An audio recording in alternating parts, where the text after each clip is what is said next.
आ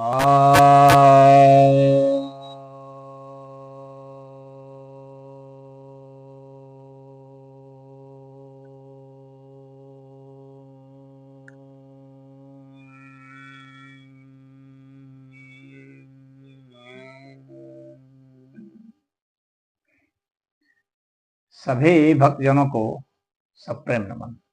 तो आज मैं आपके समक्ष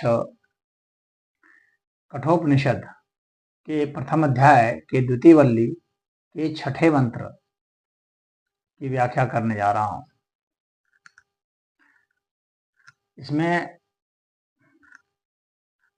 यमराज कह रहे हैं नचिकेता को, न शांपरायः प्रतिभाति बालम प्रमाद्यन्तं वित्तमोहेन मूढ़म् अयं लोको नास्ति पर इति मानि पुनः पुनर्वशम आपद्यते में। तो ये कह रहे हैं कि जो वित्त से मोहित मूढ़ है, यानी धन की वासना से, धन के मोह से जो अंधा हो चुका है, ऐसा व्यक्ति जो मूढ़ है, ऐसा मूढ़ व्यक्ति, और प्रमाद जो कर रहा है,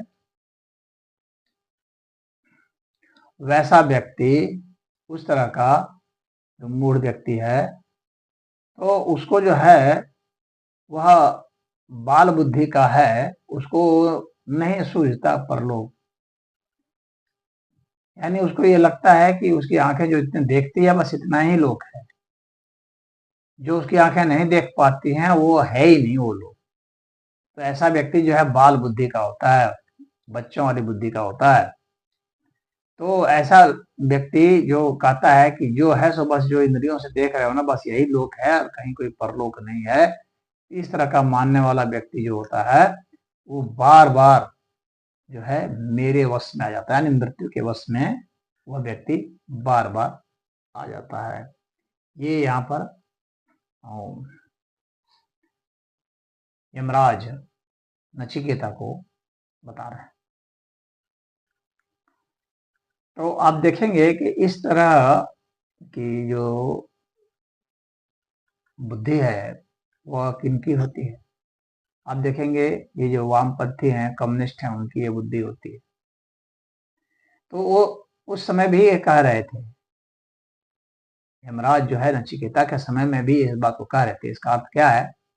इसका अर्थ है उस समय भी ऐसे लोग थे जो कि सिर्फ दृश्य जगत को ही, उसकी ही सत्ता मानते थे।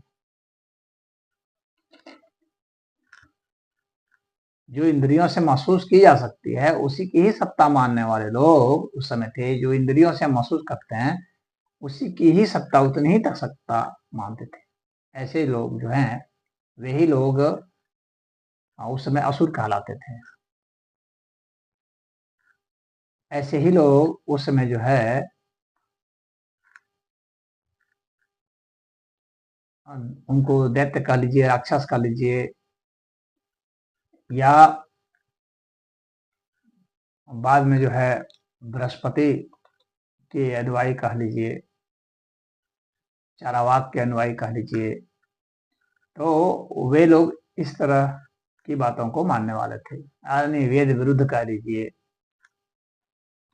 तो ऐसे वेद विरोधी लोग जो सिर्फ इंद्रियों की सत्ता को ही मानते हैं, इंद्रियां जिसको महसूस कर सकती हैं उतनी ही सत्ता मानते हैं, तो वैसे लोग, वो यमराज कह रहे हैं कि ऐसे लोग बार बार मरते रहते हैं, मेरे वश में आते रहते हैं, यानी मृत्यु के वश में आते रहते हैं।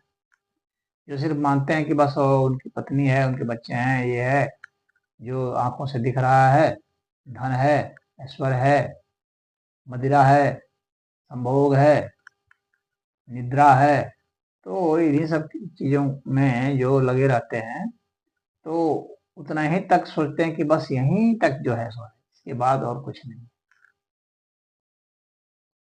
तो ऐसे लोग जो है मृत्यु को प्राप्त होते हैं। ऐसे लोग जो है परलोक के लिए, या कहीं और भी लोग हो सकता है, कोई और भी सत्ता हो सकती है और बड़ी सत्ता हो सकती है, तो उसके विषय में ये चिंतन मनन या शोध या साधना कुछ भी नहीं करते।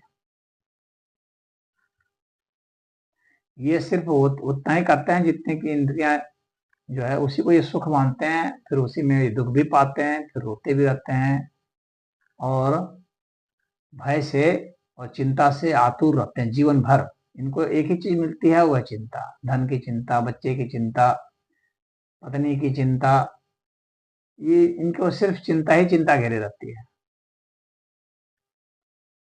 रोग की चिंता, मुकदमे की चिंता, ये चिंता में ही जीते हैं, चिंता में ही मर जाते हैं। तो ऐसे लोग जो हैं ये उनके वश में आ जाते हैं। यही यमराज नचिकेता को कह रहे हैं और कह रहे हैं ये सब लोग कौन है? मूढ़ है, मूर्ख हैं, बाल बुद्धि वाले हैं। तो इसमें इतना ही। हरिओम।